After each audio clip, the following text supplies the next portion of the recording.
Aboard the 4 to 7 pod, Chris and Jerry, the Ascension Podcast Network.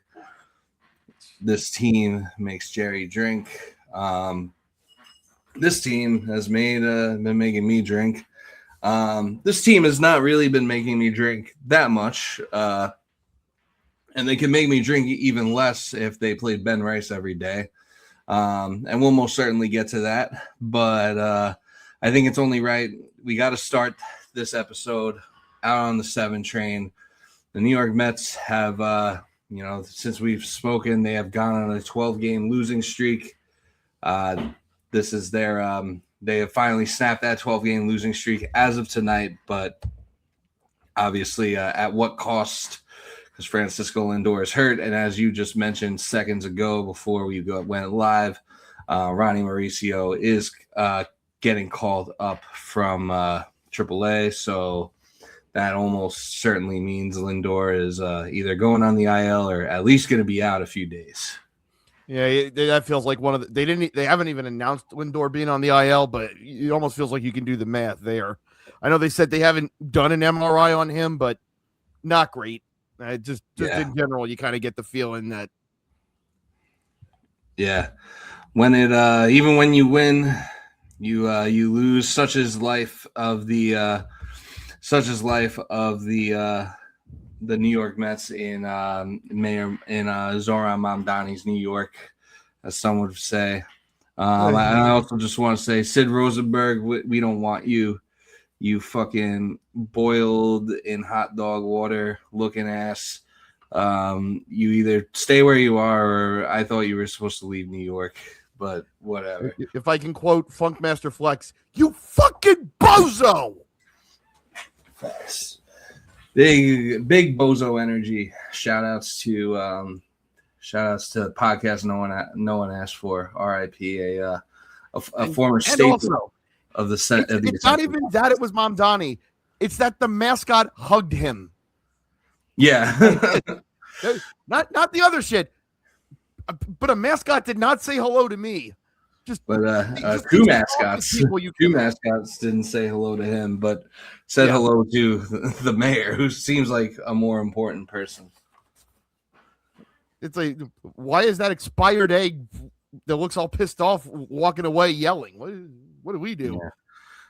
Yeah, I mean, and obviously I think, I do think that Steve Cohen's been feeling the heat, but I don't think he particularly necessarily cares about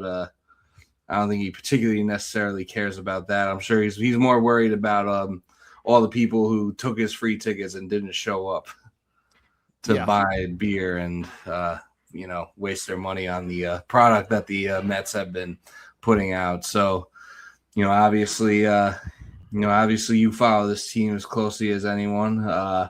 What the hell is going on out there? I have been thinking about this. I mean, I obviously during the length of the streak, but like once we decided when we were going to do a show, and I don't know what you do, and to me, it's almost irrelevant what if they fire Carlos Mendoza or not. I mean, and this isn't me saying that he's done a great job or that he should be absolved of this. I just think it goes deeper than him, and by deeper, I mean, like, is this just a fundamentally cursed franchise? Like, before even getting into the whole idea of, well, they traded all their, they moved on from their homegrown guys, and the fan base doesn't have an attachment to these new guys, which I don't even like totally dismiss out of hand. I just don't think it's such a big deal. Like to me, it's more important whether they win or not. I mean, right. I think we've talked about on this before. It's like if we brought in a bunch of 1-year guys and they won, God, I'd be thrilled to have them. Like, it's just, are you winning? And are you winning, son? I don't even think they were wrong for the run prevention thing, because everybody knew their defense stunk last year. Everyone knew their starting pitching wasn't good enough. So they did what they could. They went out and got a Gold Glove second baseman. They got a guy in center field who has even better defensive numbers than Tyrone Taylor, who everybody can agree is a good defensive center fielder. And not for nothing, Luis Roberts actually been pretty good on both sides. And this is one of the things, I mean, this is always going to happen with any team, but I suppose it's especially true in New York and especially true with the Mets. people talk about, oh, well, you moved on from Brandon Nimmo and look how Marcus Semien is hitting. No. How is Luis Robert doing in center field? Seems to be doing pretty goddamn well as far as I'm concerned. And if we're going to do it that way, Marcus Semien's replacing Jeff McNeil. Anybody want to go check Jeff McNeil's numbers with the A's? I thought so. And as Kevin Lewis did a home run yesterday. As Kevin Lewis mentioned in the Discord recently, look at Nimmo's OPSs over the past 3 years. If he OPS is over 1,000 for a whole season, then God bless him, because I don't see it coming. Like, if he can go ahead and do that, then more power to him. I'm not counting on that. I get it. Like, it's fashionable to pile on right now because they've lost 12 or 13. Get it, and it's earned. But yeah, like, can we at least traffic in some truth here? Because it's we don't have to. We don't have to lie. The Mets are giving you plenty of things that are true that you could be critical of them, but right. we certainly don't have to lie. And I mean, before today, Pete Alonso was struggling too. Yes. Nimmo. Imagine the firestorm that would be going on if they had given him the exact contract that the Orioles did, and he was putting up those numbers with the Mets, and they were losing. Imagine what that looks like. Or if they've been able to retain Edwin Diaz and he blows his elbow out. Like, imagine how that's going down. Yeah. I mean, Nimmo, he's currently at an 863 OPS for this year. And his OPS, so it's already dipped a little bit since like everyone was freaking out about it being in the 900s, and he has a career 800 OPS, so it's just pretty good. But right. I think he's pretty much going to be the same guy he's always been. So like, I wouldn't worry. Globe Life is a much better offensive park than Citi Field is. It's about the same. Yeah.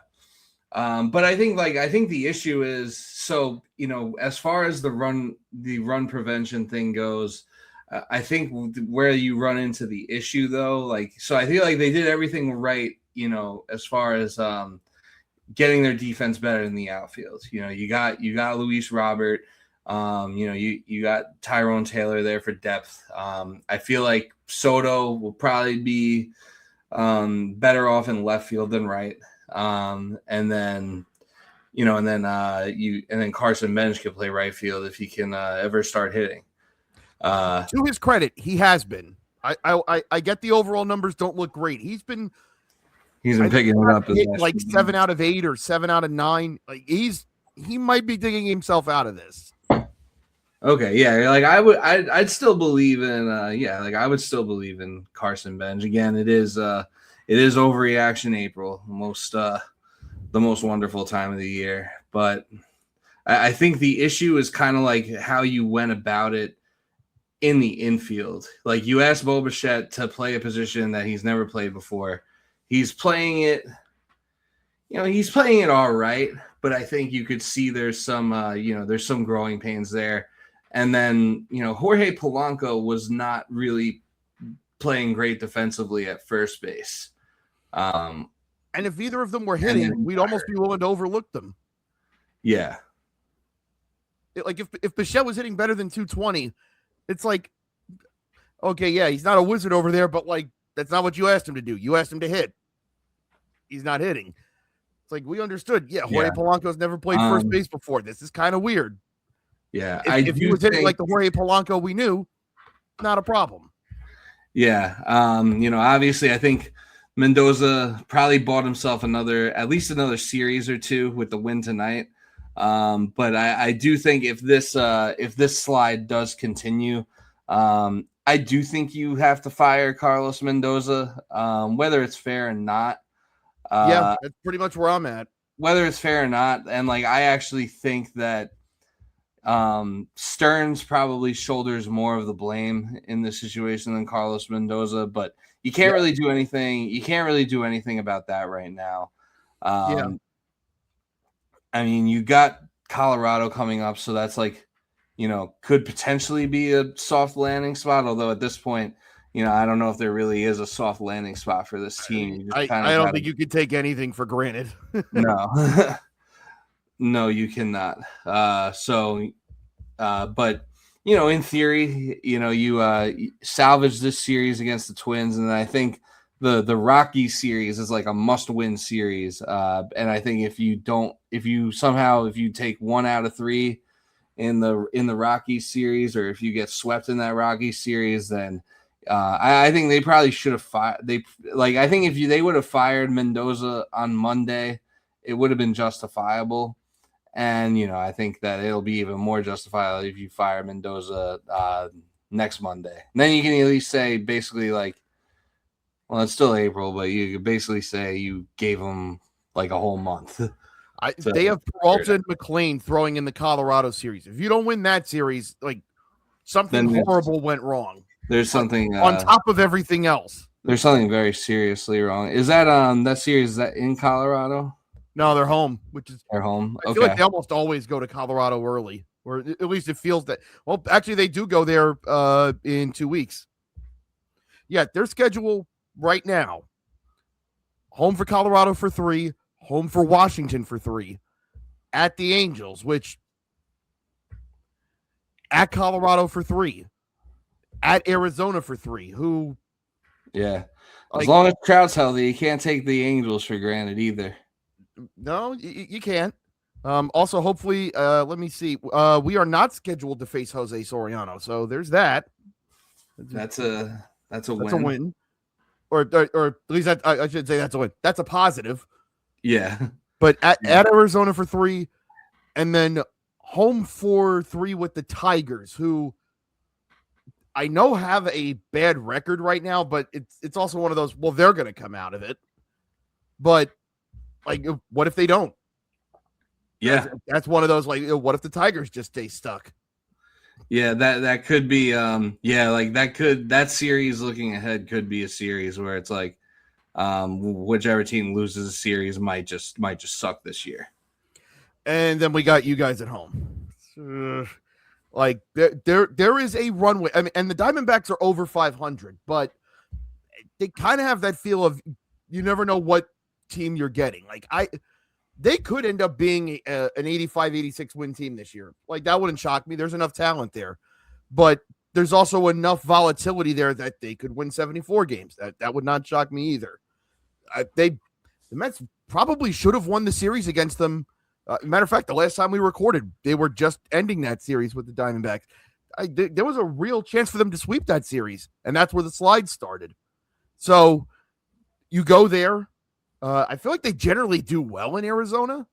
Again, do I think they're coming out of this? No. But is there a map for them to do this? Yeah.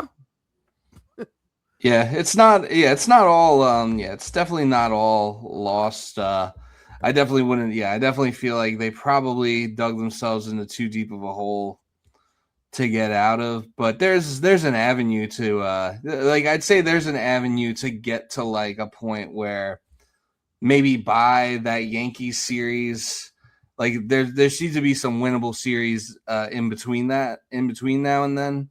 So I think you could maybe get to a point where maybe by that series you're hovering closer to 500, and maybe you can kind of get back in the conversation from there, depending what happens in the Subway Series, but. I think it may not be fair to fire Mendoza, but that's kind of the only, if they continue at on this trajectory, that's kind of the only card you can really play, I think. And also it should be noted that, as I've seen people point out, it's not just this losing streak, it's that there were multiple ones like this last year. It kind of felt like they picked up right where they left off. I'm not even saying he's the root cause, but the fact that there's been multiple of these in the last calendar year, these keep happening and you don't stop them. That's kind of an indictment, and maybe it's not, but it's you're the manager. This is when the chips are down, the manager's got to find something. Yeah. I mean, it's definitely on it's definitely on the players too. For sure. No one's really been hitting, and obviously Devin Williams had his meltdown in last night's game. I think off the top of your head, Chris, what Yankee pitchers are free agents this year, just so I can prepare myself now. I'm not sure. Bednar, maybe. I think he's probably like I think Bednar is on like a 1-year deal right now. Bednar actually will be in a UFA after this year. Like there's no like arbitration or whatever. Like I think like after that his he'll be a free agent. So David Bednar actually it could be an option. Oh, we replaced the narco intro with Renegade. Right. You're kind of kind of a lateral move of shit to shit as far as walkout songs go. Jazz is a free agent. I swear to God. Trent Grissom's a free agent. I swear to God. Yeah. Well, Jazz, I think. I mean, where would you even play Jazz if you were to? I don't think you guys have a spot for Jazz if he shakes free. Unless, how long do you have Simeon for? I believe Simeon has 2 years after this year. If I'm not, because I remember that was the big thing was at the time of the trade, Nimmo had 5 years on his deal and Simeon had 3. Yeah, so timelines there don't really work. Your outfield is crowded. Yeah. You don't really need a second baseman. You got Bichette to play third, and I don't think you want. Honestly, I'm not sure what would be like worse right now because Jazz has been off to a really bad start this year. And yeah, if you have Jazz Chisholm the way he's hitting right now playing third, then I think I might rather actually have Bo Bichette than that. Man, you want to give this racist ass fan base Jazz Chisholm when he's not hitting? Oh my God. Yeah, that would be I mean, Francisco Lindor is not a whole lot better. Yeah, like John from Maspeth is I'm sure he loves Jazz. Francisco Lindor is not married to an OnlyFans model, and they hate her guts too. Yeah. Yeah. Could you imagine how they treat him? Like Francisco Lindor's wife actually is, she actually has like a pretty upstanding job in society, but people. It is like a good mom. Yeah. Yeah. Just does the right things, but no, for Francisco Lindor, clearly he's the fucking problem with this team. There come a point, if we're still a functioning society in 20 years, if people like try to rewrite history with him, like I will be there to shout everybody down because it's like, no, I was here and I know exactly what you fuckers said. Don't try to act like you guys liked them all along. No.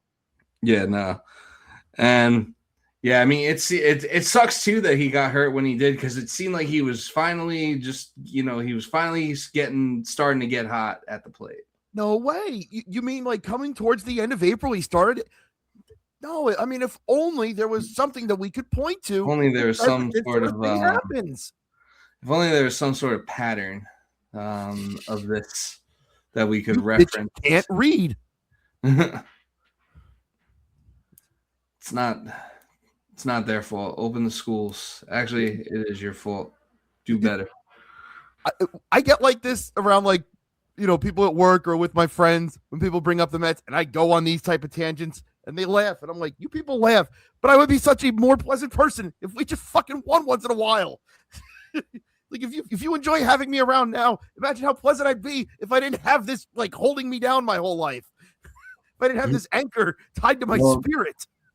I don't know if you're doing it right because I'm told a lot that if in the world of the Jets, like I'm told like by a lot of my friends like that I will be the most insufferable person, and I know I will be the most insufferable person if they're ever good. Believe me. I think you want to be insufferable. If and when the Mets ever, do get really good. Listen, Liverpool are having an ass season. We're not going to win the league. You'll take that though. I mean, you just won last year, right? Well, the funny thing is Manchester City are going to go back to winning it, and I just get to sit here and go, "What? Like it's hard?" I mean, we did it. We've done it twice in 5 years. What about the rest of you? Yeah. You catch up. Yeah, do better. Tough break for some people. Could not be me. Yeah, but it's yeah, in the world of baseball, they're not as kind to you. At least especially not in this month of April here, which usually is a good month for the Mets, but not weirdly now. enough, it's like has Freddie Peralta pitched exactly like the guy they traded for? No. Can I say he's pitched terribly? Also, no. Like Soto already has like 0.5 WAR and he's missed 2 weeks. Like Juan Soto was hitting fine. Francisco Alvarez has been good. Clay Holmes has been really good, and that includes tonight. Nolan McLean has just picking up from last year in a good way. Nolan McLean's just kept on trucking. Like by and large, like it's not as if everybody's been ass. Like there have been some bright spots with this. Yeah, no, there have been some flashes. It feels like the old cliche of when they can hit, they pitch. Yeah. When they can't pitch, they hit. It's the eternal meme of the button pressing and then the button pressing off. Yeah, it's literally just that, and it's literally like it's just something new every single night. Like they went from the bats being pretty cold for a while to like last night's game where Devin Williams had his meltdown. And I do want to say this doesn't apply to you, Jerry, but there are a lot of Mets fans out there who definitely need to apologize or should probably be embarrassed by their behavior in like the first 3 days of the season when they were like, oh, look at Devin Williams. He wasn't the problem with the Yankees. The Yankees were the problem with him. Don't you ever disrespect Matt Blake like that again. I'm calling out unbiased Mets fan, but it is who I'm calling out specifically. But he sounds pretty biased to me. No, go ahead. And for anybody to be jumping out of their skin after 3 days, come on. Yeah. Yeah. You were playing the Pirates, and you didn't even really know that they were going to be good yet until they hadn't started hoisting the cone yet. It might be. I can't remember if I sent you that one or not, but it's the footage of Griffin's first hit. It's just like first day on the job as a new cameraman. Am I doing a good job? Do I need to do anything specific, like focusing on the number one prospect's first major league hit? Nah. Nah. Look at all these cones. Who cares about the guy running the bases? That's yeah. I didn't see that because I was at that game, but pretty damn cool though. What did they like as soon as the ball fell, they cut to the cones? Well, so this was the Orioles broadcast for one thing. So I think the Pirates broadcast did a better job of like knowing like, hey, yeah, this guy's gonna be here for 9 years. Like we better make sure we get this stuff right. But it was a ball in the left center field gap, and the ball falls right in front of the Orioles, or not the Orioles, but both bullpens. Like they're basically stacked on each other, right? Correct. Yeah, like one's like in front of the other. Yeah, pretty much. Yeah, they're pretty much. So all the Pirate pitchers were already up, and the one dude's just. Oh yeah. He threw it back into the infield, and there was a play at I think like 2 runs scored. Yeah. And literally, as the second dude is about to start sliding, they zoom back in on the pitcher. It's like, when else would you ever do that? Yeah. Why? Oh, I thought you were gonna. Oh, they zoomed on the pitcher with the cone. Yeah, they went back. He was still doing this. Why? Yeah. Yeah, I'm a big fan of the whole. I'm a big fan of the whole cone thing. I guess for the. I'll try to explain the lore for the uninformed real quick. But if you don't know by now, basically what happened is Fanatics, the dog shit company that has all the owns all the rights to pretty much all the jerseys nowadays in sports, and t-shirts, and jerseys, and t-shirts and everything. I don't know how well our audience would know this, but they were making a Utah Mammoth playoff shirt and they were selling them. They could not spell Utah correctly. Yeah, which is foreshadowing for what's about to happen. So Yeah, no one really knows what this hoist the cone shit is or why they do the traffic cones, but basically the best explanation is that Fanatics came out with a shirt that said, like in the Pirates colors, it said "hoist the cone." Now, the theory is that it was supposed to say "hoist the colors" and that it was a typo, because that's like that's kind of like their thing. Like they raise the flag, raise the Jolly Roger, hoist the colors, pirate type, pirate type shit. And I guess so I guess they ran the shirt that said "hoist the cone." No one knew what it meant, and then I think like they were playing against like the Reds, and I think it was like Jake Mangum or Mangum was talking to some employee and was like, "You gotta find me a traffic cone like somewhere." So like they find a traffic cone, and then like when they they won a game like 8-3 in that series in Cincinnati against the Reds, and every time they scored a run, they also have like a big like helmet that they put on, which I think is like I think that's like more of a homage to like the steelworkers. But I do enjoy like big clunky props for the home run thing. Like just if you could have a home run prop, like be ridiculous. I like that. Yeah, the cone is the cone is very near and dear to my heart too, because like I actually like have some cones. Like I don't know, like if you haven't gotten drunk and like stolen a cone, like what are you really doing? Like clearly I am not living life right. Yeah, like are you really living if you haven't like gotten drunk and stolen a cone at least once? Like I've had times where people like stole. I remember one time I was like chilling at my house, and like a couple of people came over, and like they were both really drunk, and they walked over to my house like from a bar, and they brought like a cone, and like I don't know, my mom got really mad about it, but I'll put it on my to-do list for next week. I stole a cone from Oakland Coliseum from the last game. Nice. And I also have a cone. I also stole a cone after a concert. Like I stole a cone like off the street from downtown. So I got that. Sitting around too. Just a working fantasy team name title. We call it Chris's Cone Emporium. Or I guess it should be CCC, but I can't think of a good C for like Emporium or Depot or something. Words fail me at the moment. Yeah, I'm trying to think. Convenience store. I don't know. Actually, yeah, Chris's convenience store. Yeah. But it's great. Like I just put in hoist the cone on a Google image search, and there's already so many variations of this shirt being sold. And I'm reading that apparently they are selling hoist the cone shirts in the team shop.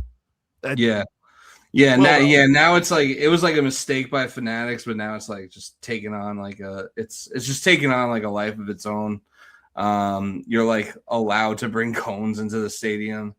I think Texas was like banning people from bringing cones in because they're like the least fun. They're like the least fun team ever. Well, of course. I do love the Pirates selling them. Like I imagine like Fanatics called to be like, all right, yeah, sorry, we said we messed up. We're still like, no, fuck you. We sold out. We need more. Yeah, like.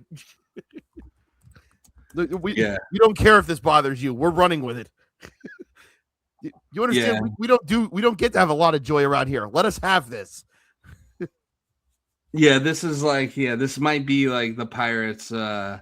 This might be like their grimace or their this might be like their thing that leads them to have like a fun and good season, which I think is possible. But we could talk a little bit more about that a little later on in the show.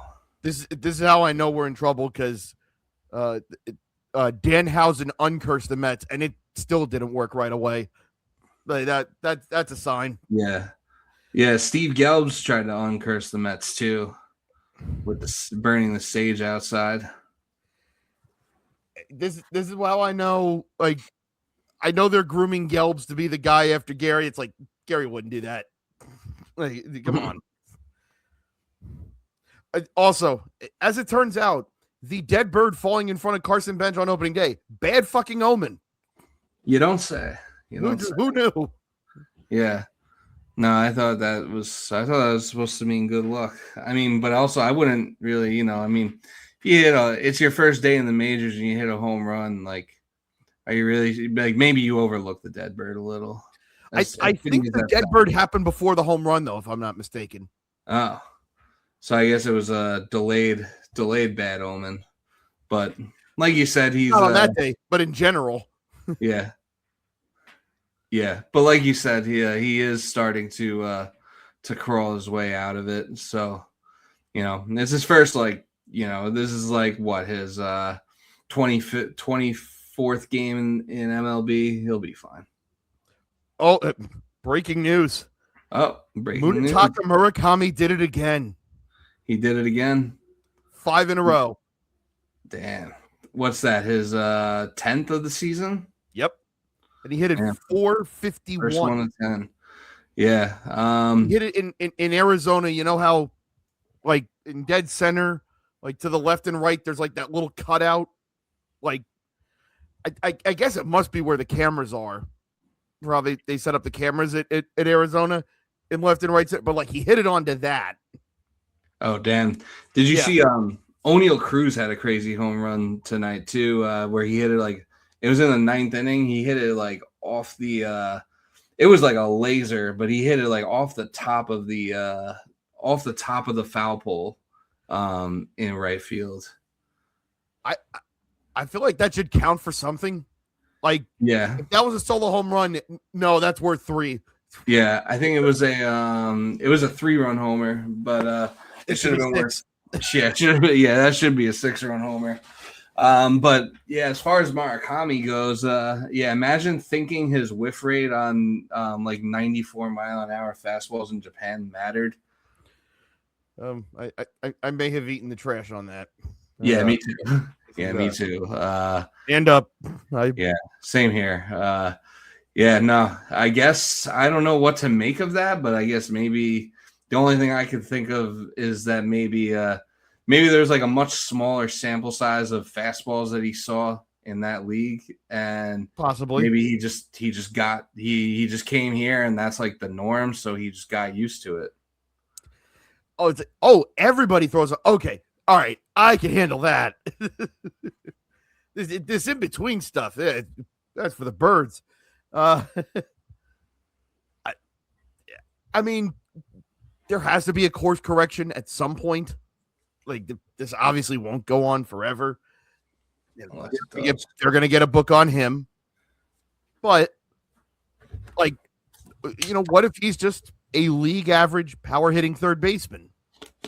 That's a pretty good thing to have.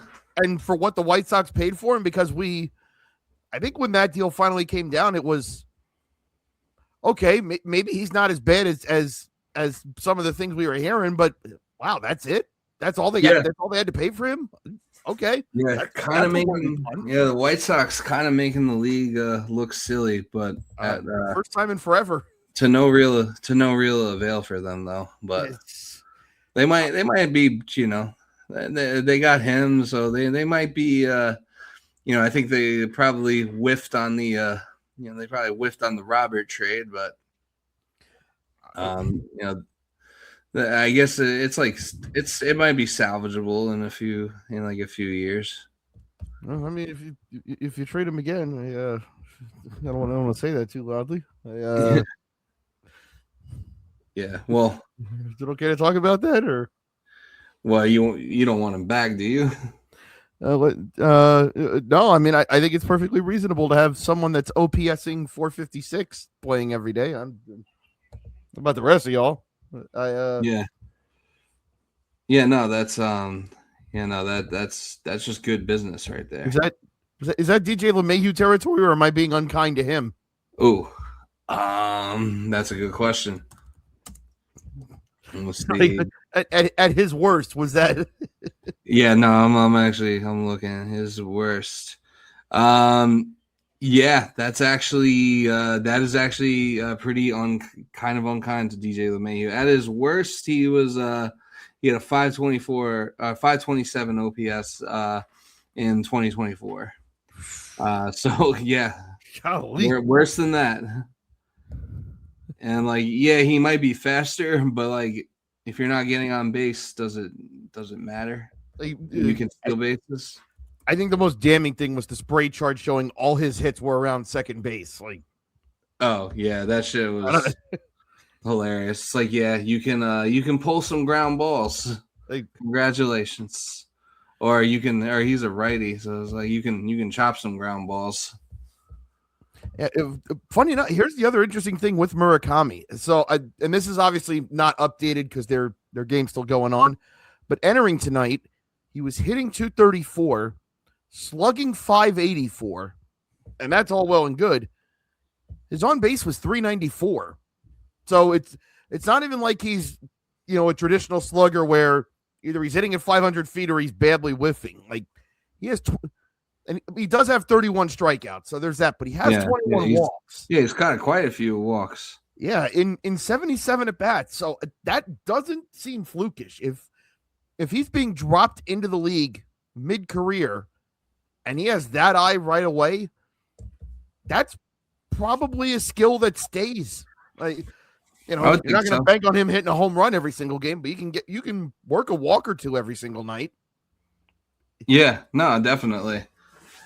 Yeah, you can definitely. He's definitely someone who can, he can work some walks. He's gonna, he's might not hit a home run every night, but he's, it seems like he's got the eye and the plate discipline, so he's gonna find pitchers that he can make contact with, even if he's not, digging one every night. I just want to point out, L.A. Acuna is slugging 213. His teammate Reese McGuire is slugging 192. He's slugging in a never mind. Somebody's takes might be doing certain things in a parking lot. Whose takes might that be?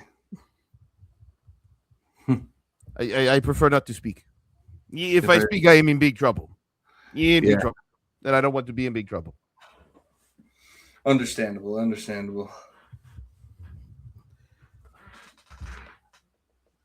Anything else before we move on to the Yankees? Anything else on your mind about the Mets? Anything else you want to call out, or any changes they should maybe consider making to try to spark the lineup?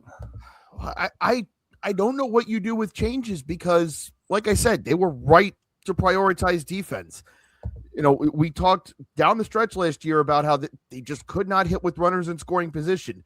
So, and all the guys that they acquired in the offseason, like Bichette for his career was great with runners in scoring position. So was Semien. So was Robert. And you thought, okay, well, this will finally go, or not Robert, Polanco. And Jorge Polanco had just had big hit after big hit in the Mariners playoff run. And nobody can do it. Again, they go out and get a frontline starter, which was the thing that they so badly needed down the stretch last year. Hasn't mattered. And so you almost get this sense of, well, nothing you do. They went out and corrected what they were supposed to correct, and everything else is gone. Like, what? I don't know what you do from here. They've developed this farm system, and it's in a good place. And Benj was supposed to be, the first hitter to come out of that, and and now it's like you got to let him hit through this. But it's like when AJ Ewing comes up and Jacob Reimer potentially comes up, it's like, are we so sure that these guys are going to work too? Like, it just kind of dents your confidence in everything to think that anything's going to work. And I kind of feel like I'm at the end of my rope in terms of the sense of, man, I had them as a 90-win team. I had no idea what this team was going to do once they got to October, if they got there, but like, I thought they had done all the prerequisite things that you're supposed to do. Yeah. But when this team gets to the trade deadline, or it gets to this upcoming offseason, I don't know what I'm supposed to feel. Are we sure anything fixes this? Yeah, no, I don't know. I mean, that's kind of why I feel like you just have to, you kind of just have to like give Mendoza the axe just to try something. And then if it doesn't get better from there, then, I think in the offseason, you definitely, at the very least, I think, if this ends up being, say this ends up being like a team that's either, slightly below 500 or wins like, 75 games or something like that. I think you definitely would, if this keeps up like that, you would definitely have to have a very serious conversation about David Stearns and, his role in all this and whether or not he should be the one making the decisions. Like I get that I get like the pedigree that he has, but and like I understand that the process, the process with some of these moves he's made, it hasn't always been bad, but like he did kind of make them weaker offensively. Like I think I don't think that like that's like really debatable. Like this is a much worse offensive team than they've been the past couple of years. So like I think the defensive stuff will even out, I think, and I think the pitching is definitely improved from I would say the pitching is overall improved from last year. Like I feel like you have a better situation with your rotation, and when people get right, if and when that happens, although I don't know, Luke Weaver may just be like a 1-year wonder at this point, but he did pitch really well tonight. Kodai Senga might be on life support at this point. And David Peter, I don't even know if David Peterson's on life support or if he's just reverted back to what we knew. Yeah, this might have been what he's always been. But I mean, Clay Holmes is pitching a lot better. You have Peralta and you have McLean. Like that's like you could do a lot worse for like your top three. But yeah, that bottom of the rotation needs a lot of work. And yeah, I think overall the bullpen is in better shape. So I do think like some of that run prevention stuff will start to even out. The bats will start to get hotter. We all know like what happens to Lindor when May 1st comes around. So honestly, even if he does have like a brief IL stunt, if he comes back in time for May, I think I think that bodes well. And Soto's been pretty solid all year when he's been healthy, and I think once he gets back into his groove, he's going to be Juan Soto. So I think that I don't know if the season's salvageable, but I think that you at least have a chance to be like playing meaningful games later in the season still, in my opinion. The one thing that does kind of irk me is there is a section of the fan base who always, and this isn't even a David Stearns thing. There were a lot of people that did this with Billy Epler, and it was just about the most insane thing I ever saw. And it's that the GM does no wrong.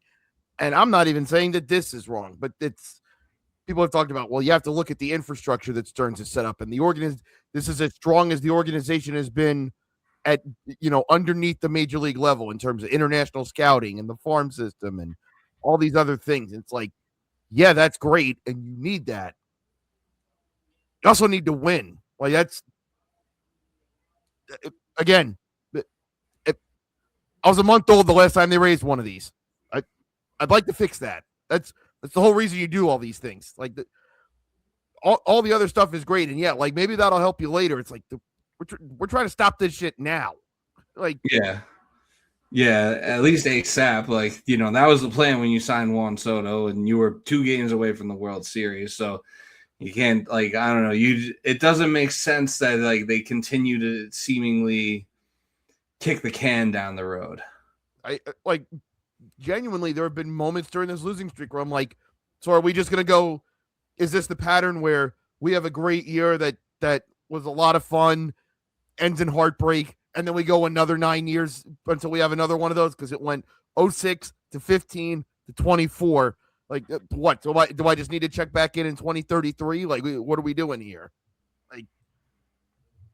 Like the whole point of when Cohen said they wanted to be the Dodgers East. Well, I don't know if he knows this. The Dodgers haven't missed the playoffs since 2012. They don't do this shit.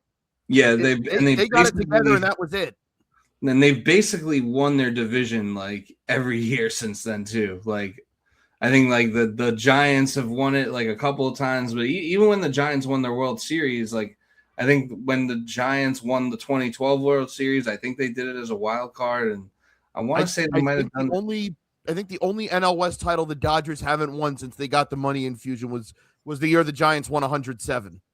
And that was fairly recently, wasn't it? That was 21. Like, yeah, that was 2021. So and even that year, the Dodgers won 106. So it literally came down. I think weren't they playing each other in like the last weekend of the season, and didn't it come down to they played each other very late in that season, and it came down to like the last day of the season.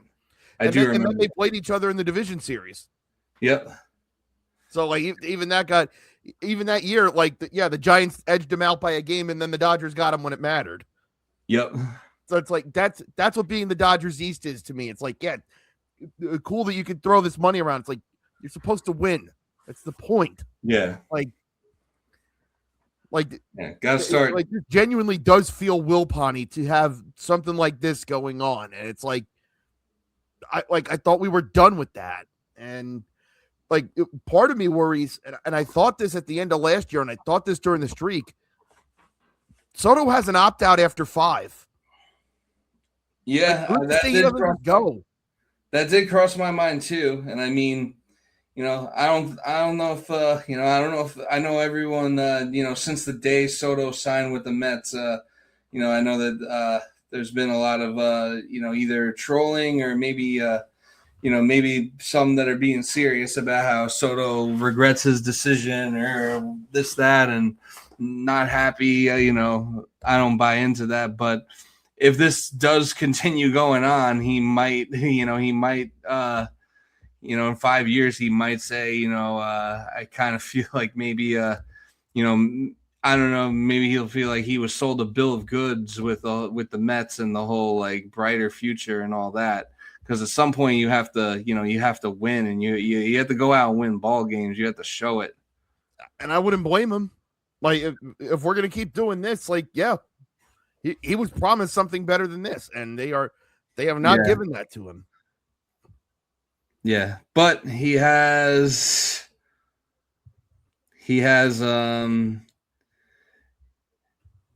but what do you call it? He does have 800 million reasons to stay. There's that. So, yeah, time will tell, and obviously, time will tell. Hopefully, the allegations about the casino aren't true, and they'll continue to spend money and hopefully spend it a little smarter going forward. So, as we transition over to the Yankees, I do want to start it with this because I see that this was made official. The Yankees now have an alternate uniform. This is from Brian Hoke. Per MLB, the navy blue batting practice tops are part of the official uniform set and have been approved to be worn in games. Damn. Yeah, they did announce today that the Yankees players were in favor of an alternate road uniform, and like that the players wanted it. And I think I saw something like FanDuel posted that like something about it, but I didn't see the Brian Hoke report confirming it, but yes, the Yankees now have now have a new uniform. Wow. And I do have to, in fact, give Aaron Judge credit because I saw him, I guess, supposedly, Yankee players have suggested this idea to management.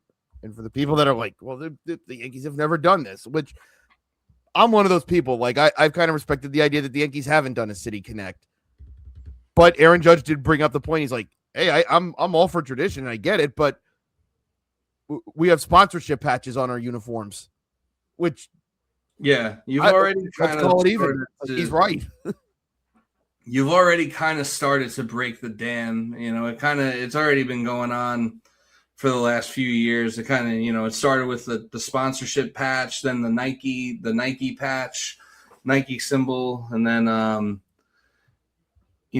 think it was, and I do think they should, I think we talked about it last time. I don't think they should be exempt from it. Like, Yankees aren't the only team that, in MLB that has like, an outstanding tradition of, of winning or of, being like an organization for like being a prestigious organization for a really long time. Like there are other, like the St. Louis Cardinals and, the Dodgers, like, there are plenty of other like prestigious organizations that have, and they've all done City Connects. So, I don't really see, I don't really see why we should just be exempt from it. But fair point. Yeah, I mean, it is kind of crazy now that we're saying it out loud and actually reading the words Yankees new uniforms. I mean, obviously it's not like they're overhauling; it's just a new alternate uniform. But yeah, it's the spring training uniforms, which I've always thought those spring training jerseys with the New York on them were pretty cool. Yeah, like they're fine. I like that shade of blue.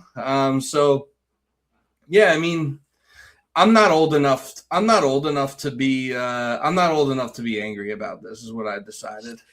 Yeah. Listen, like if like if you have like a signed Mickey Mantle card or something like that, or if you gave him like a blowjob in the bullpen, then you have every right to be mad about this. How would I know? Yeah. You would have every right to be mad about this breaking of tradition, so to speak. But I'm just not old enough. For me, alternate uniforms are fine. City Connects are fine. The Nike logo isn't even that bad. Where I draw the line, just don't put players' names on the back of the jerseys. Yes. And I feel like you got to stand for something. That's where I draw my line. And I don't even judge fans who buy jerseys with the name on them, because I've had Yankee jerseys with the name on them before. Like, sometimes you get a gift from a family member. Maybe they don't know better. Also, like, jerseys are fucking expensive as hell, and they're a little bit cheaper. I think the ones with the names on them, since they're like not technically authentic, they're a little bit cheaper. So, like, do whatever you want to do for your jersey game. I wouldn't wear a fake jersey, but at least not voluntarily. But like, do whatever you do. I'm not judging, but yeah, just don't make names on the jersey part of the actual uniforms. Like, keep that going. Also, even with the City especially Connect. so because I feel like every team that has names on the back of their uniforms, when you see what they're written in, you realize, like, okay, every team has a font. Like how the Mets, like you see it with my banners. Those are all they're written in the same style font as the back of the jerseys, and every team has that. Like, we've never had to picture that for the Yankees because they've never had it, and I feel like, especially because it would be something that would be so brand new. I don't know if you could get it right. Like, they've gone so long with not having names on the back. It's like, yeah, it works because that's what they always did. Like, me picturing them having names on the back, it's like, nah, like, what even would work? What even works well as a name on the back for the Yankees? Like that wouldn't look like an eyesore. Like it's a better aesthetic for them to just not have it on the back. Yeah, tradition aside, it just looks better for us. So I think, like if Jeter actually had his name on the back for all those years, like, I don't think it, all those, it wouldn't have the same aura. Yeah, it doesn't look the same.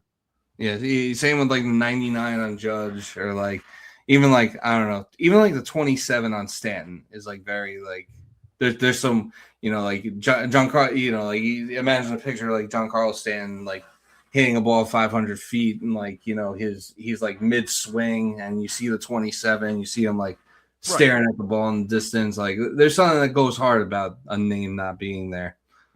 I remember the Mets did that for a little bit with Bobby Valentine, and it's like, okay, I get it.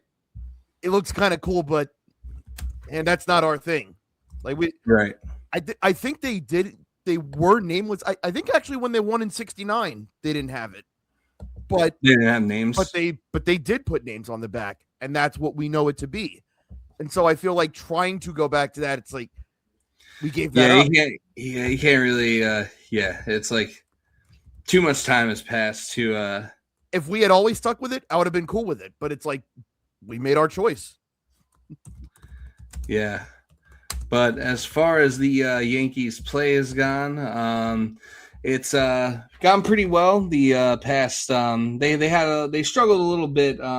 Just thinking back to like the past since we last recorded. I want to say we were coming off that. I believe we were coming off that series loss to the Athletics when we last recorded, and it was the 1-0 game. Yeah, so they got swept by the Rays. Sky was falling there for a minute. They split with the Angels in a series that between Aaron Judge and Mike Trout like going yard basically every day, kind of absolute cinema. That the first game of that series that the Yankees won 11-10, that was like an instant classic. They get smacked around. They get smacked around the next day. The game after that, they have another walk-off win, and then they drop the final game 11-4 and get smacked around then. And then since then, granted it's against the Royals and the Red Sox, who haven't exactly come out the gate swinging, especially the Royals are 8-6. I didn't realize the Royals are the worst team the worst team in baseball.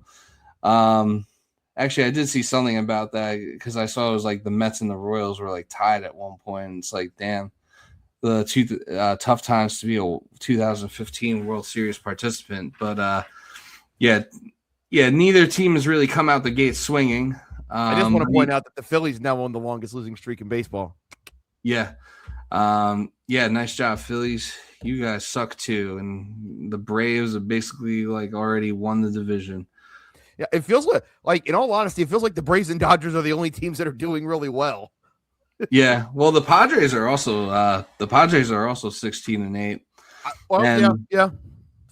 Every time I look at the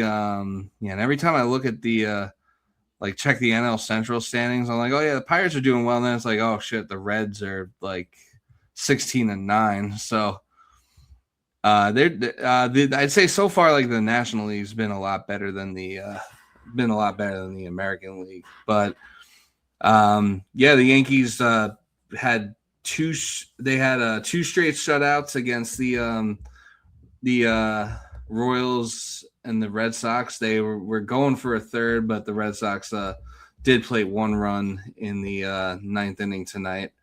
One of that shutout, but we won the series against the Red Sox. We got a chance to sweep tomorrow. You did what you're supposed to do against the Royals, and then we venture off to Houston this weekend, which they haven't, they haven't gotten off to the hottest start either. They're another last place team. So I don't know if maybe they're finally just dead and over the hill. Also quietly, Tatsuyama Ime, that has been the overseas signing that is not working at all.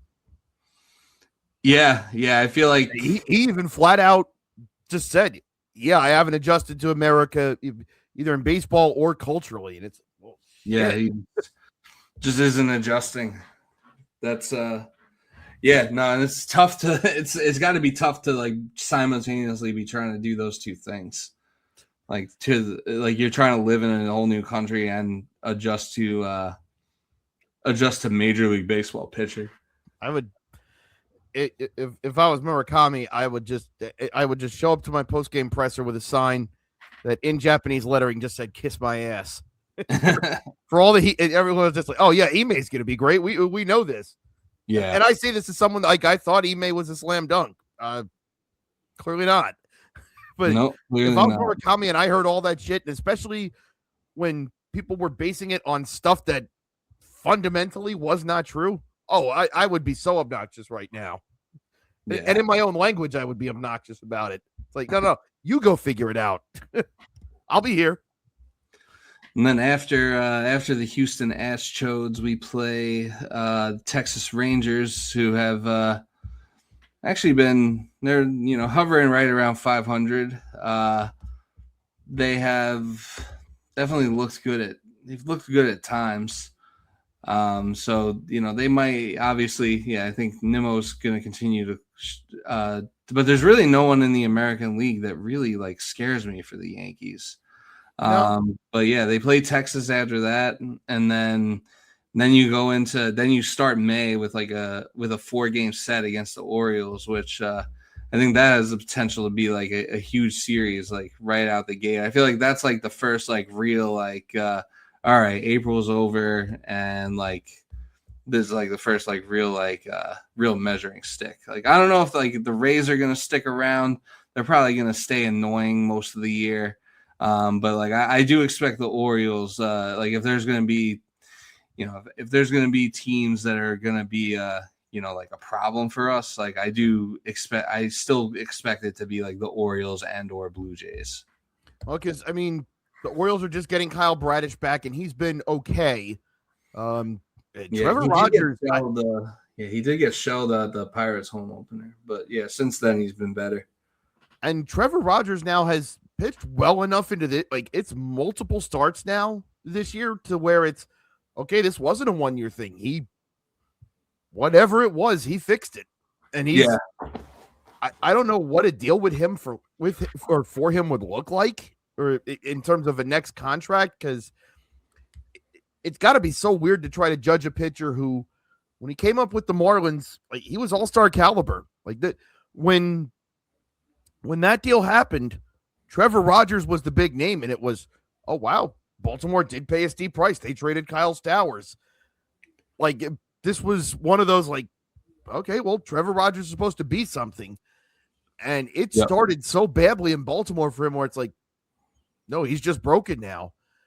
And so for him to do a full 180 and now he's back to all-star form like this, how do you forecast salary for that? How do you know, like, okay, we're definitely getting this Trevor Rogers going forward, right? Yeah, he might be. That's the pitcher they've been looking for. They've been looking for a number 1 starter, and he might just be it. Yeah. Sometimes you find them in the most unlikely of places. But yeah, I mean, it's hard to really gauge like what kind of it is kind of hard to gauge like what kind of contract he would or what kind of offer he would garner, especially with the way free agency has been. I could see him being someone who kind of has to like take a lot of like, like maybe another year or two of like where he has to take like 1-year prove it deals pretty much for like another year or two. And then if he like proves that he's still good, then maybe he gets like a 3 to 5 year deal, kind of like a similar like a Pete Alonso situation where like, he had to like take his 1-year prove it deal because like the market just never really developed for him that first time he hit free agency. Didn't Eduardo Rodriguez kind of do that for a little bit? Yeah, I think so. I might be confusing him with someone else, but I felt like, I don't know if it was with Boston or Detroit, but it was like, okay, do it again. All right, one more time. All right, here's your 85. and then he was like, you wanted me to pitch like a top 2? Bump that. Right. That's not what I'm about. Yeah, but the Yankees pitching lab has been doing its thing. Here's a stat from Katie Sharp. Yankees to allow 5 or fewer base runners in first 10 games pitched of a season with a minimum of 10 innings pitched. Mariano Rivera, 2008. Andrew Miller, 2016. Aroldis Chapman, 2021. Tim Hill, 2026. Woo. God damn. But yeah, the pitching, Matt Blake's pitching lab is doing its thing. I think like Judge's average is a little low, but he's still hitting the home runs. Giancarlo, some reason whenever Giancarlo got off to a really cold start this season, but for some reason whenever he sets foot in Fenway Park, he just starts mashing. He had a home run yesterday. He had a home run and a double yesterday, and he had like 2 doubles today. So you do the math. I mean, listen, that was a ballpark that was tailor-made for him to just go insane. Yeah. Yeah, I think that, and I think probably like maybe he has some extra motivation because of the fans. Because like I don't know, I feel like every time he goes to Fenway, it feels like he's just like on like this like he's on like a mission. Like ever since they like threw that ball back when he hit a home run, and it like kind of like hit him as he was running the bases. Yeah. Fair. I feel like he's had it out for them ever since. It just must be so sick to have that kind of slugger. I mean, and I know this because when he was on the Marlins, he absolutely brutalized it. I think he still has the longest home run in Citi Field history, if I'm not mistaken. I believe to just go to a rival's ballpark and just be like, to have like a pass rusher in a sense, and just be like, hey, sick him. Yeah. Hey, but yeah, 520. Yeah. Upper tank. Facts. Got it, Skip. Giancarlo Stanton, he will always be that dude. It is Cody Bellinger's favorite holiday of the year, so he's been getting hot too. But let's just say, for the record, an absolute crime that the schedule makers had the Yankees off this year because he had hit on 420, a home run on 420 3 years in a row. I don't care until it's not. Yeah, I don't care that it was a Monday. Just make up a game. Yeah, like that. That is an urban legend that you couldn't write. Yeah, like, but he was just doing it. As we did discuss, though, he did hit 2 on Saturday, so you can roll that one over. So the longest home run at Citi Field was by Stanton on May 30th, 2015, and he hit a 468. Soto hit one. Oh, someone's pointing. Okay. Oh, so this was a Soto hit one in 2020 that went 466. Stanton also hit. He had a second home run on that May 30th, 2015 game that went 466. Jesus Christ. God damn. You think that'll? I wonder how long that'll take to get broken, that record. I mean, Soto's good for one of those.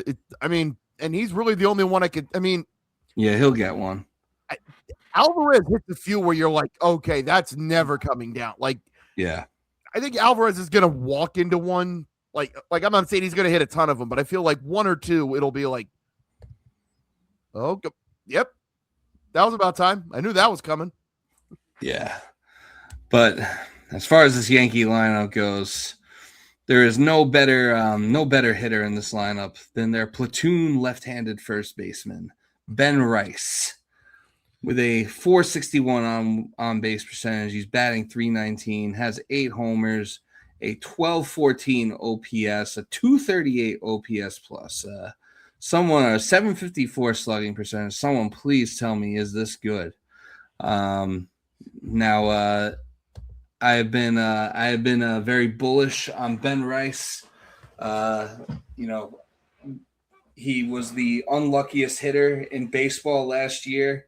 You talk all the shit you want because you were on this. It was only a matter of time before, like, you're seeing how that looks when the luck evens out. Not even like he's getting lucky, but just like the bad luck is evening out. You see what kind of hitter he is. Ben Rice Ben Rice is a fucking dog, and there's absolutely no reason that he shouldn't play every day. And get this, he also hits home runs against lefties. So I don't even know why you're sitting him when he's facing a lefty. And I'm not even trying to complain because like things are going pretty damn well for the Yankees right now. We're in first place. We got a couple game lead on Tampa. Like the AL East as it stands right now runs through us. We are the only team in this division with a positive run differential, and by a pretty wide margin at that. Like we have plus 35, and the next best team is Baltimore with a -4. So, it's as nitpicky as it could be to complain about things.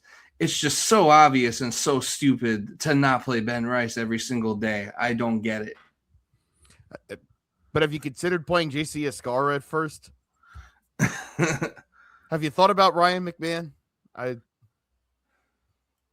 don't know. Ryan McMahon gets to play every day. Actually, he kind of platoons with Ahmed Rosario at this point. Like I said, Rosario was going to have a larger role on this team than expected, and he's actually been pretty damn good. He has 4 home runs on the season, 12 ribbies. I think he had a home run, or he at least drove in some runs in the top of the first inning. In fact, I'm pretty sure he did hit a home run.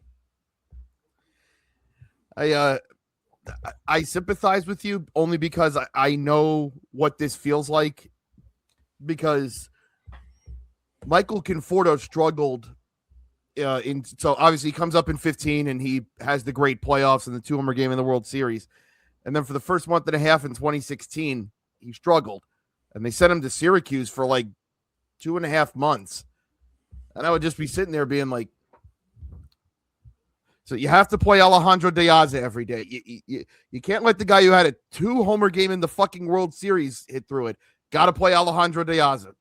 Yep. Okay. Yep. Sure. And got to play gotta play Randall Grichuk every day too. Yeah. Or whatever you say, guys. Yeah. Yeah, sure. But yeah, no, it just doesn't make sense. I mean, I get everyone needs a day off here and there, but it definitely should not be a thing that like you're just like not starting him against lefties. Like again, you had the vision. If this was Paul Goldschmidt, like 5 years ago, then I could understand. But no, that man needs to be in the lineup every day, and I don't even really want him to catch. I know that's like something he can do, and that's a way you could put him in the lineup. If you feel that serves your lineup better. But I don't even really want him to catch because at this point, I want him to have a longer career, and I don't want him to. He's so good at hitting. I don't want him to have to worry about like having to manage a staff or any of that stuff. Besides, you have Esoy Dominicano, Poppy. Yeah. Wells, man, might have to have a conversation about him. I don't know. Really? When he gets cold, it can be pretty bad. I mean, he's batting 185 on the year. JC Escarra is kind of actually, JC Escarra is not much better, but like Wells is really not. He's good for like the occasional. He hits the occasional home run, but he's really he really doesn't. He's fine behind the plate, but yeah, he really gives you next to nothing offensively. This is where like the construction of the game has kind of gotten different, and I kind of thought that we were looping back the other way with this as far as catchers, because of the emphasis on framing that really had kind of taken life over the past 10 to 15 years, where it's, there were so many good hitting catchers in the 90s and early 2000s where it was, you couldn't just have a defensive specialist catching. You had to be able to carry your weight with the bat. And I think I thought we were kind of circling back to a place where it's like, hey, look, all these guys throw 100 now, even the relievers. And you need someone that can handle all of that. And especially with the running game coming back now, more teams are running. And it's like you need someone that can just like you don't hold your breath that they're out there defensively.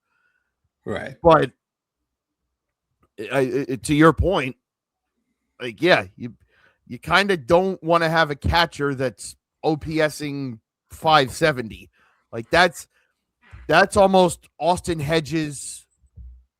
Who's the other catcher that doesn't hit that's been in the league for? Oh man! No. It's gonna pop into my head like at 5 p.m. tomorrow. But yeah, like Austin Hedges is probably the biggest example of someone who just like does not hit, but it's like yeah, but he's a wizard back there. You got to let it ride. Like a frame god. Yeah. Oh, it's going to drive me. It might be Austin Barnes now that I think about it, because like the Dodgers just had him forever, and I know he didn't hit. Yeah. Or like Patrick Bailey. Yeah. That was a Gold Glove winner, and it's like according to baseball. According to Baseball Savant, in 2023 to 2024, Patrick Bailey converted 52.7% of takes in the shadow zone into called strikes, the best rate of any catcher in baseball. That's pretty remarkable. Yeah. And I say this knowing full well he homered tonight. So yeah. And I think I drove in the only 3 runs of the game. 3-0 game, and he hit off Jack Dreyer. So yeah. And I think that and I do think framing definitely still like matters, and there's definitely still an art and a mental taxation that comes with managing a staff, framing pitches and like having that chemistry with your pitchers. But yeah, you gotta, especially if you are, gonna like pretend to be Dominican, like you got to do a little more than that. And again, I think Major League Baseball has really tried to put an emphasis in the rules to. I mean, you're never going to see base stealing numbers the way we saw them in the 60s through the 80s. That's just not a thing. But yeah. I think they wanted to get to a place where, hey, we'd like to have like 2 handfuls of guys with 50 steals. We'd love to see someone steal 70 again. I think and guys really haven't taken advantage of it. I think they were hopeful that when Acuna stole 70, that was going to open up the floodgates, that we'd have at least one guy doing that every year. I don't think we're going to get to there, but like you look at what the Mets did last year, where they just ran whenever, and you can't have a guy with no arm back there. Like you've got to have a catcher that at least teams have to think about it. They can't get to first base and just think, well, that's food back there. All right. If you think you got it, go.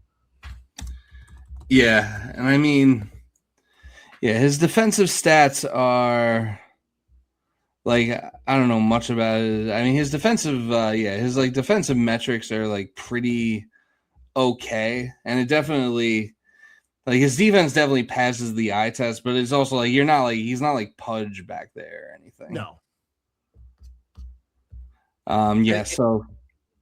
And it's okay to be one extreme. Like, you can be a bad defender if you're really slugging, because it's okay. Well, your value is clearly on the other side. Or you could be Patrick Bailey, where it's, all right, we know he doesn't hit, but like his defense is game changing for us. We will live with that.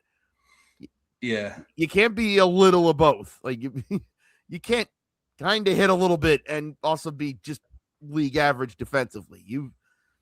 As a catcher, like your value has to lie in one of those buckets, and be someone where it's like, I mean, and you watched his career much more closely than me. Like, was Posada a great defensive catcher, or was it he hit well enough that his defense didn't matter? Whether it was good or bad, it was his value was the bat. It was more of the latter. He was fine defensively. Yeah, but that wasn't why you had him. You had him because exactly. Yeah. Yeah, we had him because he could hit. But yeah, no, he definitely wasn't bad defensively. Yeah, But yeah, Wells might be you might be entering conversation territory with Austin Wells. Jazz, I'm willing to give Jazz the benefit of the doubt that he'll snap out of this come May. But you could be approaching conversation territory there if it doesn't turn around, and kind of bad timing for him to have this in what's supposed to be a contract year. And obviously he had that one blunder that wasn't exactly a great look, where it was the walk off series. I think it was the last game of the Tampa series where they had that walk off and he fielded the ball and kind of just booted it, and he was trying to explain what he was trying to do or what he thought he was going to do, but then he didn't know the rules, so certainly not ideal, especially. And Boone was like, would he just stop talking? Yeah. He was fed up.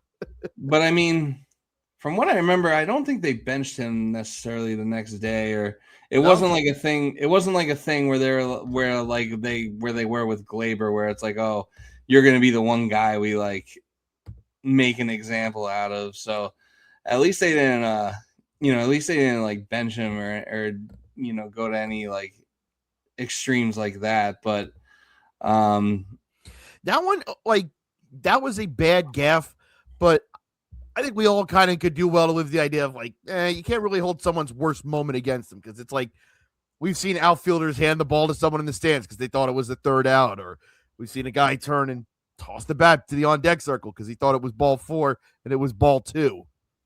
We've seen those things. Yes. You can't say you're gunning for 50-50 when that's been done exactly once by Shohei Ohtani. Yeah, and then here we are on April 23rd, and you're OPSing under 500. You can't do that. Yeah. Even if you are great the rest of the the next 5 months of the year, you're still not going to catch up to that. Yeah, I'm not even saying you got to go out and put up 50-50. You could have a 25-20 year, and it's all right, well, hey, he had a pretty good year, and that shows you how hard it is to get 50-50. I wouldn't use that as a point of mockery. You can't say that and then be a 24-pack of ass for the first month of the season. People are going to be on your head. Those are the rules. Yeah. It's the way she fucking goes. So it's you like that. Yeah, it do be like that.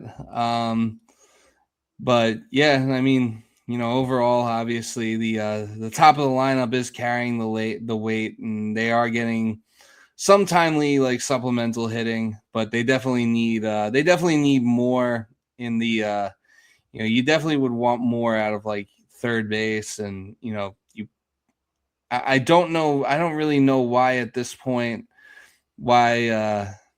Dominguez or Spencer Jones isn't on this roster, because I mean, if you're gonna play Trent Grisham or if you're gonna play Randall Grichuk almost every day, or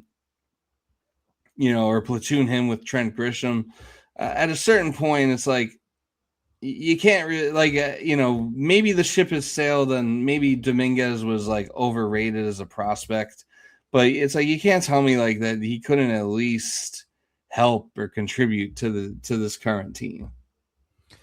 And I feel this is relatable to anybody for any team, because I feel we've all had that one prospect that, maybe we weren't ultimately right about, but it's just give him some runway, let him prove it.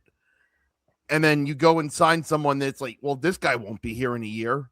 What was the point of that? And I think the Randall Grichuk thing, because it's again, I think we're both in agreement. It's we're not saying that Jones or Dominguez are just going to come in here and start hitting 350 right off the bat, but you've had these guys in your system. You've heard about them for so long.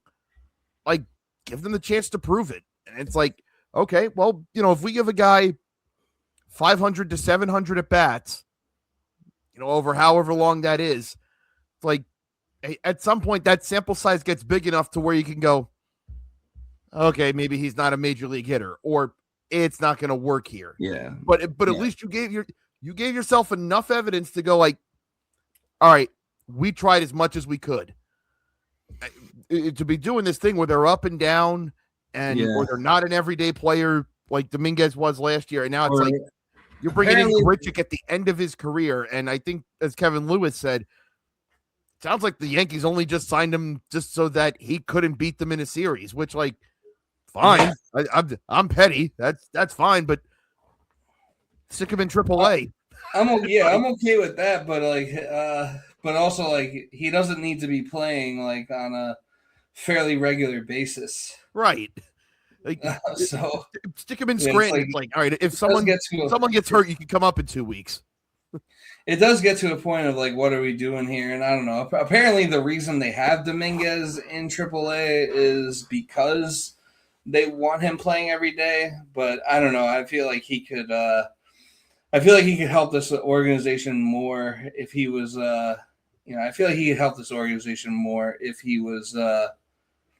If he was on the big league squad. And yeah, I don't know. Spencer Jones, like, you're kind of getting to a point with him where if you're gonna have this log jam in the outfield, like if especially like this season, wherever the season's going, if the deadline comes around and you have a chance to add like a big bat to this lineup, or if a pitcher gets hurt or a reliever gets hurt and you have a chance to add an elite arm, like we talked about it before, like I don't think now's the time to prospect hug. I think like you have a pretty good opportunity to potentially you've gotten off to a good start where you should be able to you should be able to win the American League East. Not saying it's like over by any stretch, but like I feel like the Yankees have put themselves in a nice position where that should definitely be like the regular season goal to win the division. I think the Blue Jays definitely look like not broken, but I don't think they've gotten off the mat from Game 7. Yeah, they haven't. Like I know you said it right after. You said it in the videos that you put out like in the days after the World Series, is that there's really like, how do you come back from that, or how do you recover from that? And yeah, it doesn't look quite like, obviously you pick up the pieces and you move on, but yeah, it doesn't look like the Blue Jays have quite recovered. Jeff Hoffman hasn't. It seems like they are gently trying to take him out of the closer role with and clearly saying it in a way where it's like, yeah, we can't just pull this dude, because if we do it, we lose him. And yeah, they're trying to like quiet fire him. Yeah, it's like, we can't just say he's not the closer because we already have this money tied to him. And if we say he's not the closer, like, he's mentally gone. So I think he said something like, I think he recently said like, oh, it's kind of fishy that like every batter like knows what's coming or is like able to hit me or something to that effect. But I don't know. Sounds like he's just, I will say this. Sounds like loser talk to me. Well, I will say this in fairness to Jeff Hoffman. Like, he had quite a journey to get from being, like, I remember I actually covered him in the minor leagues when he was like he had just been like a top 10 pick as a starter. And then like he was the big prospect return for Troy Tulowitzki. So, and then, pitching in Colorado, like that never worked out for him. He had injuries, all this kind of stuff. And then he revives his career as a really good closer. Like, he had went through so much in his career, and then that happens to him. Like that almost kind of sounds like he's punch drunk. Like, I think just everything that's happened to him since Game 7, like, I think like that just kind of feeds on itself. I can't even necessarily get on a guy for feeling like everything had gone so well, and then that happens to you. Yeah, he's probably just rushing at a loss. Saying that the Rockies having a good game was fishy. My brother in Christ, you're on the Dodgers. They are the Colorado Rockies. Have some truth. And you're complaining about cheating. Yeah, come on, man. Or like trying to make allegations of cheating. And good on the Rockies for coming right back and like every extra base hit the next day, they were doing the good. That's justice. way to stand up for yourself. Yeah, the Dodgers have been on like a little bit of a. I mean, they're still like tied for first in the division, although they did lose tonight, but they have been on a little bit of a skid, but it probably isn't anything that's going to end up mattering. We all know how they gave big money to Rocky Sasaki, and it's just not going to work. It just doesn't matter. Yeah. Yep. Same like when they traded Yordan Alvarez. Dude's like one of the early front runners for AL MVP. Let me say this. Not only that, they traded him for a guy who legitimately cost them a game in the 2017 World Series. Josh Fields was a losing pitcher in an extra inning game in the 2017 World Series. It does not matter. Still doesn't matter. It's insane, man. It really is. But and speaking of Yordan Alvarez, he is the only player in Major League Baseball with a higher OPS than Ben Rice. Damn. Well, I'm to the point with Yordan that, because you know me, I think about this stuff all the time. I don't know if Yordan's going to run up the counting numbers just because it feels like he never stays healthy enough to where he's consistently putting up 40, 45 home runs a season. But boy, if you were just talking about like eye test and vibes test, like I'd put Yordan in because man, when he's like this, and there's a 1 month stretch every year where he's just like the best. How does that guy ever get out? Yeah. Yeah. How is he ever cold? How does any pitcher ever get anything by him? You're talking about like a potential Hall of Fame case. Yeah. I don't know if because I'm trying to think how many, because he came up in 19. So he's got to be up there a little bit. He'll be 29 at the end of June. Yeah, it's his age 29 season.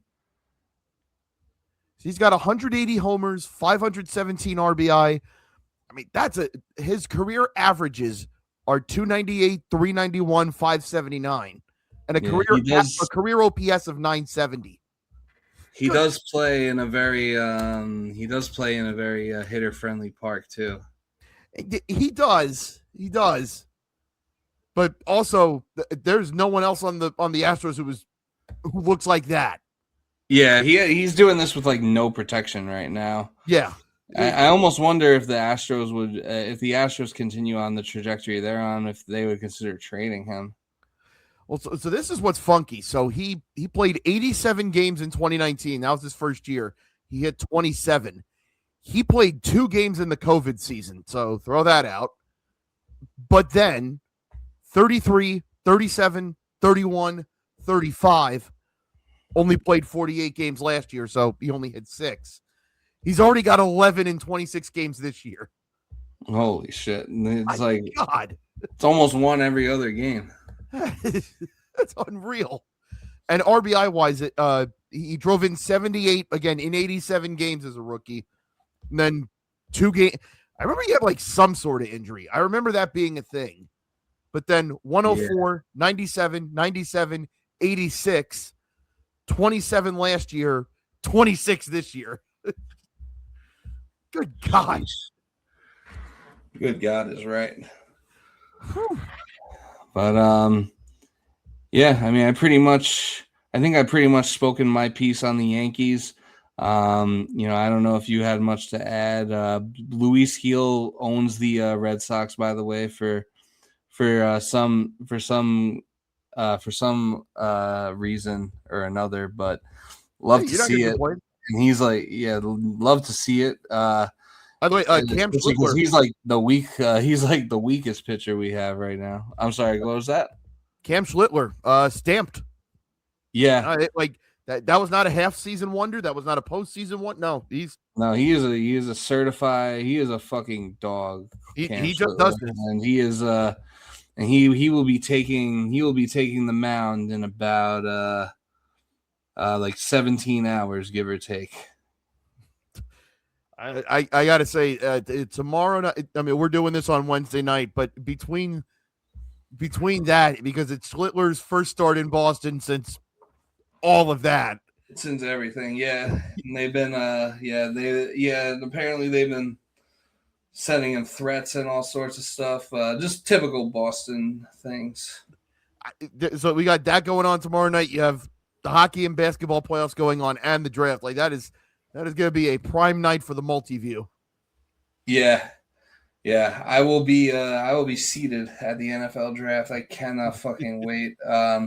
It's been like such a, because like the draft has really been like the talk of the city because of like just like how just like everything that seems to be going into it, and like the fact that like there's so many artists, like concerts, like artists performing like around the draft. Like I think Steve Aoki had like a show tonight, and then like Really? I think Nelly is playing a show tomorrow.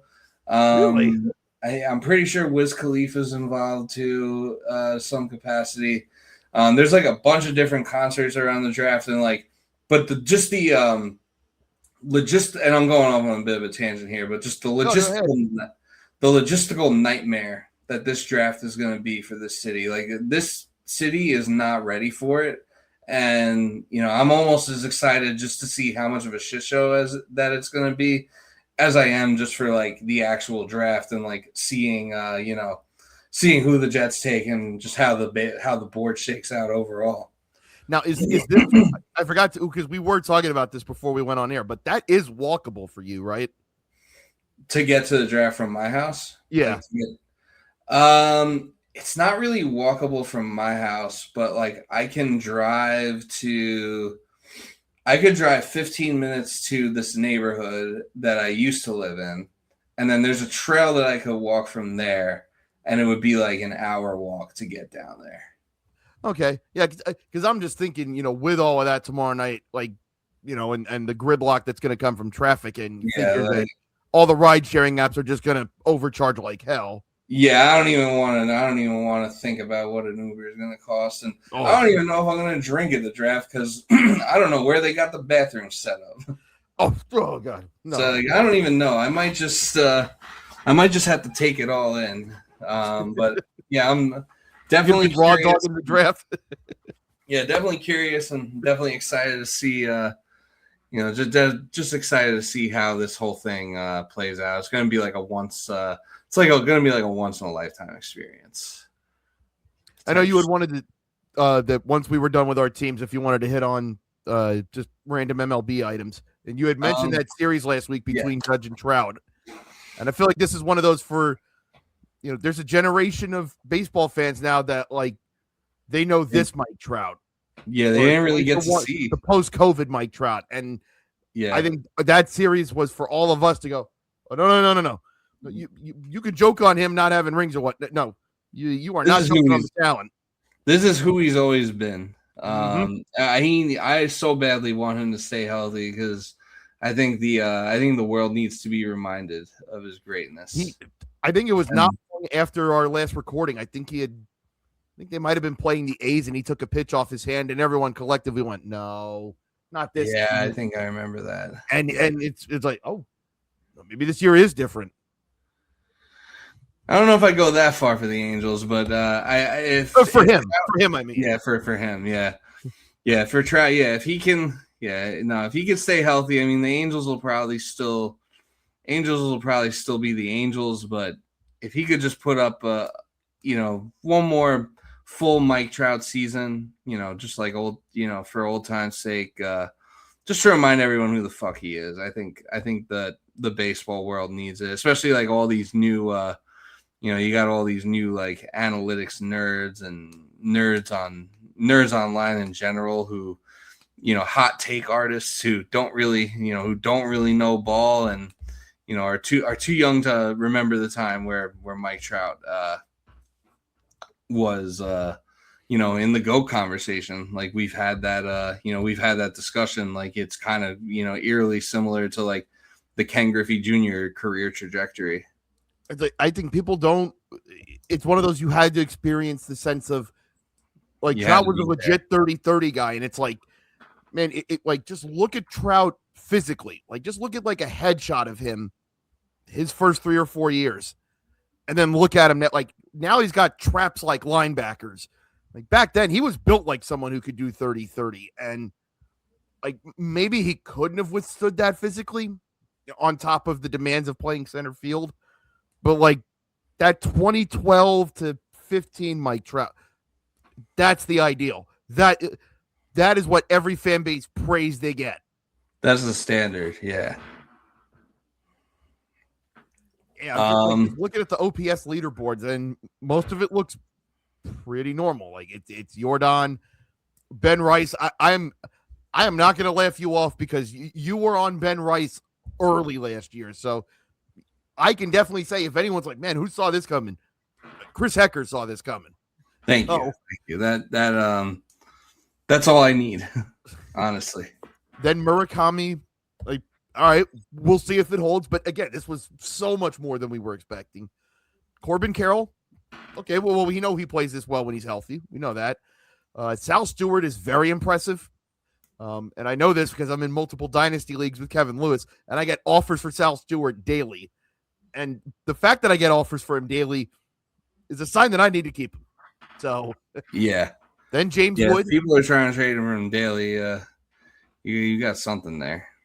James Wood, which we know he's capable of. We've seen this. I feel like he's almost having I feel like he's almost like very, because the Nationals are just so bad, I feel like he's like very quietly having a very good year.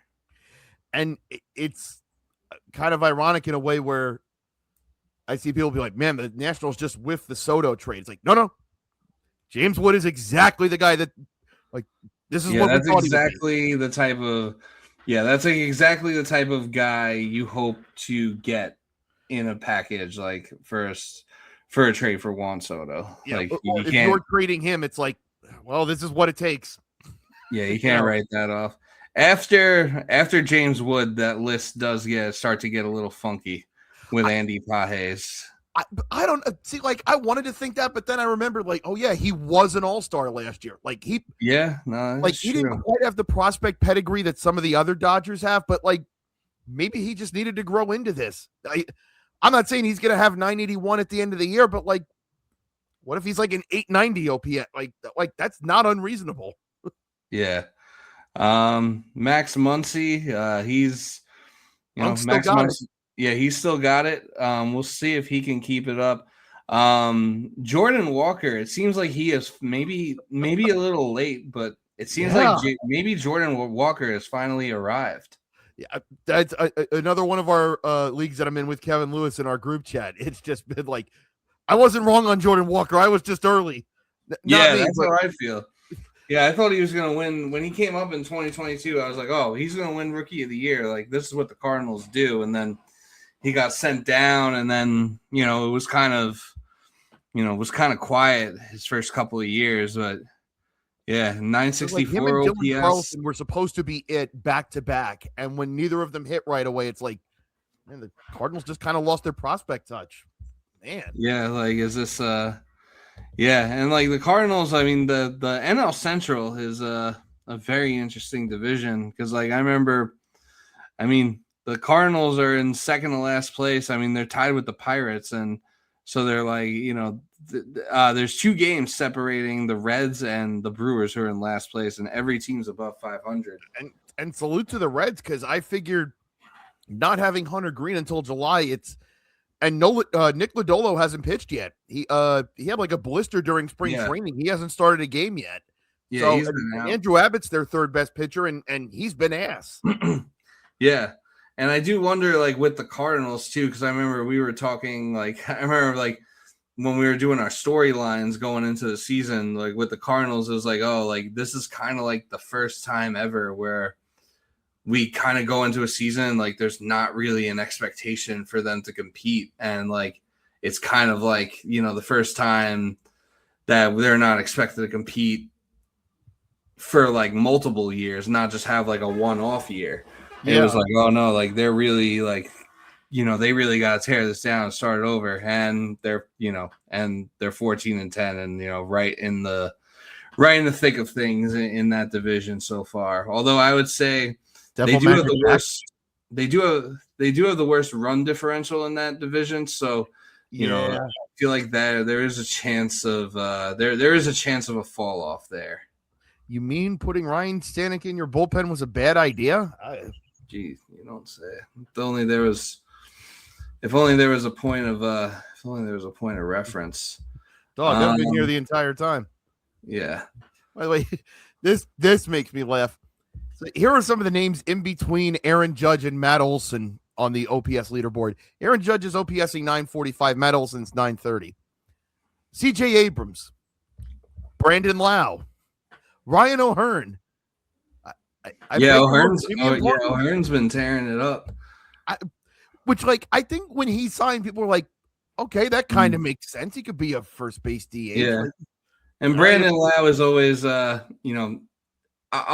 believe it when I see it after April for Brandon Lau. Ooh, okay. He's always I feel like he's always the MVP of April.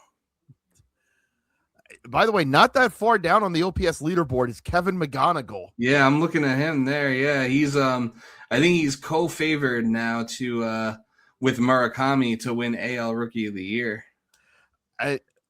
My friend Tyler, who we really do have to get on the show at some point, is talking about. He goes, I have never seen the Tigers in my lifetime have a 21-year-old with this much power, and it's like, and he does all the other stuff well too. Yeah, and he plays like he hits for contact. He plays pretty pretty high end defense at short. They're even saying like we don't even have to continue the charade of Baez playing shortstop. Like McGonigal just plays it well. There's really no reason to be doing all that. And folks, and I bring this up because I also mentioned my friend Tyler, because we play in multiple fantasy leagues together. And let me tell you, folks, there is no greater joy that you will have if you are petty like I am, and you're in a draft which is a keeper league, and you know that this prospect for your friend's favorite team is sitting there, and that he's going to be great, and you snipe him before your friend does, and you know that you're going to have Kevin McGonigal on your team for the next 3 seasons. I am high off the hog. I wish I had a dynasty baseball league to join at this point. I will the opportunity was there to join Kevin's league last year. I passed on it. I just want to wrap that story by I've told Chris this story off air, but I do want to include it that happened in one of our leagues, and I took Tyler was the next pick, and I took Kevin McGonigal. You knew he was taking him. And I texted it into the chat for the draft of watch this shit. And Tyler immediately just drops in the clip of John Chaney yelling at John Calipari, "I'll kill you." Every time it's like, oh, McGonigal's hit his 12th home run of the year. I just smile just thinking back to that. Yeah. Yeah, no. Shout out to Tigers Tyler. Yeah, we do need to get him on this year at some point. We'll definitely make it happen. We got a lot of people we need to get on this show, but that'll be for another day, another night, another month maybe. But I'm trying to think. You got any? I'm pretty. I feel like I pretty much spoken my piece. Were there any other observations from early in the season, or any final thoughts? Well, so here's one. Like we were talking about who's going to be legit. Taking the Mets out of the equation. Which one of these other teams that we thought would be good and has stumbled do we think is just going to stay like this? Teams that have stumbled that we think will stay bad. Yeah, like the Red Sox are 9-15. The Tigers are 1 game above 500. The Astros are 10-16. The Mariners are 4 below. I had to say this. I'm not smoking the Boston pack just yet. Although I am for this series. I'm definitely smoking the Boston pack tonight, but I'm not smoking the. I'm not digging their grave just yet. But I will say that I was told a lot of things about this Red Sox team, and I never really fully subscribed to it or bought into it. Go off. This is your time. Yeah, like some Yankee fans I know included were like very worried about this Red Sox team, and yeah, it just it's still very early and there's still a lot that could change, but I haven't really seen it. Roman Anthony kind of sucks. Yeah. Noodle arm, and I mean the honestly the pitching, their pitching staff was hyped up, but I mean beyond Crochet, who Crochet had a rough start or two, but I think he's kind of gotten it, he's gotten it back together. But outside of him, I mean, Ranger Suarez is decent, but I mean, we kind of made easy work of him tonight. And then Sonny Gray, I have nothing to say about Sonny Gray, and there's really no one in that staff that really there's really no one in that staff or really in that bullpen that really scares me. Yeah, I find the idea of Garrett Whitlock close. Well, that would be Chapman, but also Sonny Gray is injured, so there's that. You're right on Suarez. I thought that was going to be one of those he's always been one of those guys that he's never overpowering, but you never feel like you have. There are good pitchers where you're like, no, we can get to him. And Suarez never blows you away with what he has, but he's one of those guys that just kind of lives on the edge, and you're like, man, he can't keep getting away with this. And then he does. Yeah. And I thought, okay, well, maybe that should age well, because that means he's got good enough command to get himself out of jams consistently. Yeah, he just hasn't translated. He hasn't. Yeah, he doesn't really have good enough swing and miss stuff.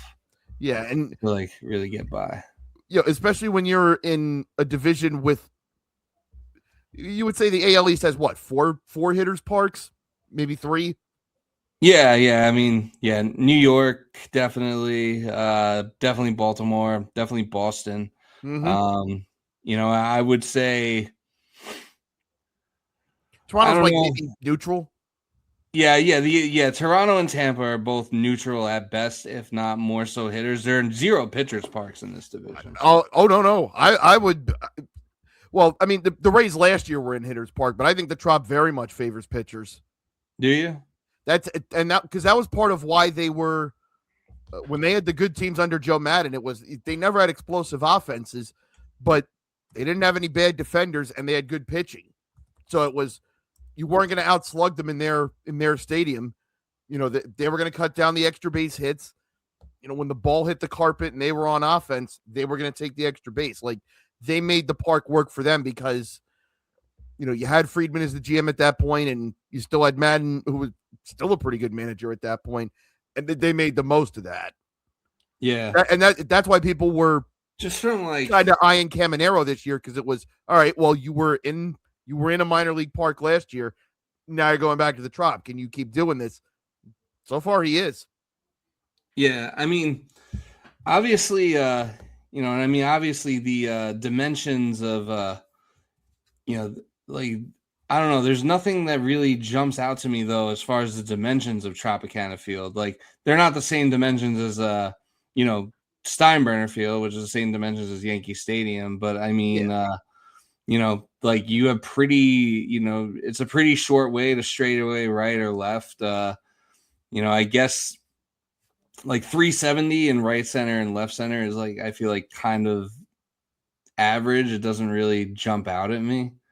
And then it's 404 to straightaway. So there was nothing really about not much about the dimensions that really jumps out to me as being a pitcher friendly park. But I think it's a wide outfield. I think that's part of it too, is there's just so much ground to cover. Yeah, there's a lot of ground to cover. So a lot of fly balls can kind of go out to die out there, I guess. And the Rays for all those years had Kiermaier or Upton in center, so they just weren't missing a whole lot. Yeah. Yeah, so it worked for them and their personnel, but I don't know if I would necessarily classify it as a pitcher's park. That's fair. But I think that's pretty much I think that's pretty much going to do it. Because I am frankly I'm frankly out of gas, but I am very proud of you for that Kevin McConaughey pick. And, you know, I think you picked him to or I picked him to, I think, win AL Rookie of the Year. It's a very smart call. So he looks like he's on trajectory to do that. But that's going to do it for us. Make sure you subscribe to the YouTube channel. Subscribe to Mid Initial Podcast. They're doing episodes again.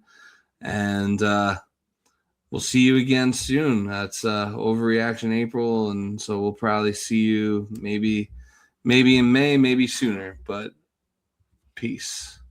See you.